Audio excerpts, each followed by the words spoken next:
શું 3 વર્ષ IT return ભરીએ અને જો અકસ્માતમાં મોત થઈ જાય તો પરિવારને લાખો રૂપિયા મળી શકે છે। સોશિયલ મીડિયામાં વાયરલ એક મેસેજમાં દાવો કરાયો છે કે આઈટી રિટર્ન ભર્યા પછી જો અકસ્માતે મોત થાય તો આવકના 10 વર્ષ સુધીના પૈસા પરિવારને મળે છે। મતલબ કે જો 25,000 રૂપિયા પગાર હોય તો 10 વર્ષ મુજબ 30 લાખ રૂપિયા મળી શકે છે। શું છે આ વાયરલ મેસેજની હકીકત? જુઓ આ રિપોર્ટમાં।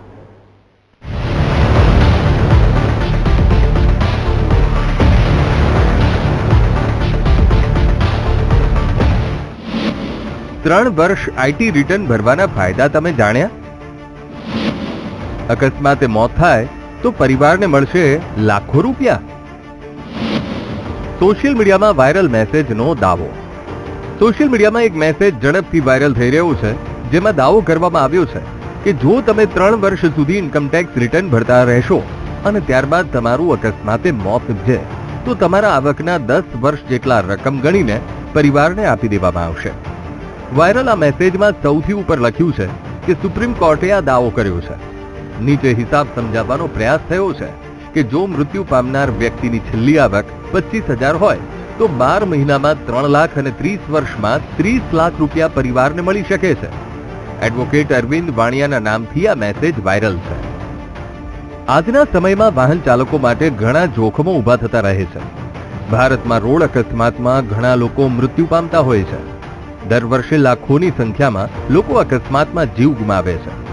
ખરાબ રસ્તા અને વાહનોનું ઝીરો સેફટી રેટિંગ હોય છે, છતાં લોકો બિંદાસ્ત રીતે રોડ પર નીકળે છે અને અકસ્માતમાં જીવ ગુમાવે છે। અકસ્માતના ઘણા સીસીટીવી પણ સામે આવતા હોય છે કે જેમાં બીજાની ભૂલની સજા નિર્દોષ લોકોને મળે છે। રોડ પર પૂરપાટ ઝડપે કાર દોડાવતા નબીરાઓ લોકોને કચડી રહ્યા છે, ત્યારે સ્વાભાવિક છે કે આ મેસેજે લોકોમાં કુતૂહલ ઊભું કર્યું છે। સ્વાભાવિક છે કે ઘણા લોકો આઈટી રિટર્ન ભરતા જ હોય છે, પરંતુ જો તેમને આઈટી રિટર્ન ભરવાથી પરિવારને મદદ મળે છે તેવી કોઈ માહિતી લોકોને મળી નથી અને વાયરલ મેસેજમાં સુપ્રીમ કોર્ટ દ્વારા આ આદેશ અપાયો હોવાનું લોકો માની રહ્યા છે।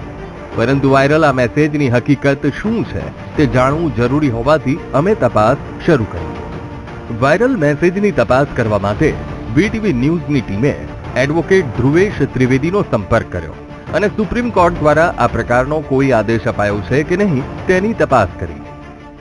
તેમાં મુખ્યત્વે નામદાર સુપ્રીમ કોર્ટે એક માર્ગદર્શિકા આપી છે કે કોઈ પણ કેસમાં જ્યારે વ્યક્તિનું અકસ્માતથી મૃત્યુ થાય તો તેને મોટર વ્હીકલ એક્ટ હેઠળ એમએસસીટીની જે ક્લેમની રકમ છે તે કેટલી આપવી અને કેટલી ચૂકવવા પાત્ર છે તેની એક માર્ગદર્શિકા નામદાર સુપ્રીમ કોર્ટે સદર ઓર્ડરમાં આપેલ છે। જેમ કે કોઈ એમાં નામદાર સુપ્રીમ કોર્ટે ખાસ કીધું છે તેમાં શું જોવું, તો એમાં વ્યક્તિની આવક, વ્યક્તિ કેટલું કમાતો હતો જે મરણ ગયેલ છે, તેની પાછળ કેટલા લોકો એના પરિવારના લોકો છે, ધારો કે જે વ્યક્તિ મરી ગયા છે એની પાછળ 2 થી 3 લોકો એના આધારે ઘર ચલાવતા હોય તો તે પણ જોવું અને વ્યક્તિની એજ, કઈ ઉંમરે વ્યક્તિનું અવસાન થયું છે એ બધું સર્કમસ્ટન્સીસ જોઈ અને નામદાર સુપ્રીમ કોર્ટે નીચેની અદાલતોને, અન્ય અદાલતોને માર્ગદર્શન આપ્યું છે કે આ મુદ્દાને કવર કરીને તમે ક્લેમની રકમ નક્કી કરી શકો તે માટેનો ચુકાદો છે। એવી કોઈ ગાઈડલાઈન નથી કે આટલું ગણી જ લેવું, એવું કોઈ પણ ચુકાદામાં કોઈ સ્પષ્ટપણે નથી। માત્ર ને માત્ર ગાઈડલાઈન એટલી છે કે તમે આ રીતે ગણી શકો અને કયા કયા ફેક્ટરને ગણીને, કયા કયા મૂળ વિષયોને ગણીને ક્લેમની રકમ ચૂકવવી તે માટેનું આ માર્ગદર્શન આપતો એક આદર્શ ચુકાદો છે। અમારી ટીમે હવે ચાર્ટર્ડ એકાઉન્ટન્ટ દીપક અગ્રવાલનો સંપર્ક કર્યો અને તેમની પાસેથી જાણવાનો પ્રયાસ કર્યો કે ઇન્કમટેક્સ રિટર્ન ભરવાથી વાયરલ મેસેજ મુજબ કોઈ લાભ મળે છે કે નહીં।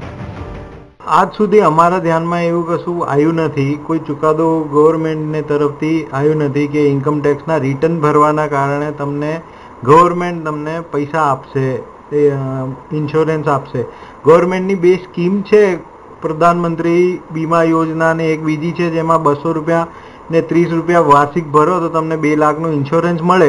પર ઇન્કમટેક્સનો રિટર્ન ભરીને તમને ઇન્કમટેક્સ ચૂકવાથી તમને પૈસા મળે, તમને વીમો મળે, તમને મુઆવજો મળે એવું કોઈ અમને આજ સુધી ઇન્ફોર્મેશન કે કોઈ એવું ચુકાદો મારા ધ્યાનમાં આવ્યું નથી। આમ વાયરલ મેસેજની તપાસમાં સ્પષ્ટ થયું છે કે આઈટી રિટર્નથી વાયરલ મેસેજ મુજબ કોઈ લાભ મળતા નથી। સરકારે આવી કોઈ યોજના બનાવી નથી। મૃતકના પરિવારને કેટલી સહાય આપવી તેનું માપદંડ અપાયું છે. માટે વીટીવીની તપાસમાં સ્પષ્ટ થયું છે કે વાયરલ થયેલો આ મેસેજ ખોટો છે. છેલ્લા આવકના હિસાબે 10 વર્ષ જેટલા રૂપિયા પરિવારને મળતા નથી. Shubham Bhatt, VTV news, Ahmedabad.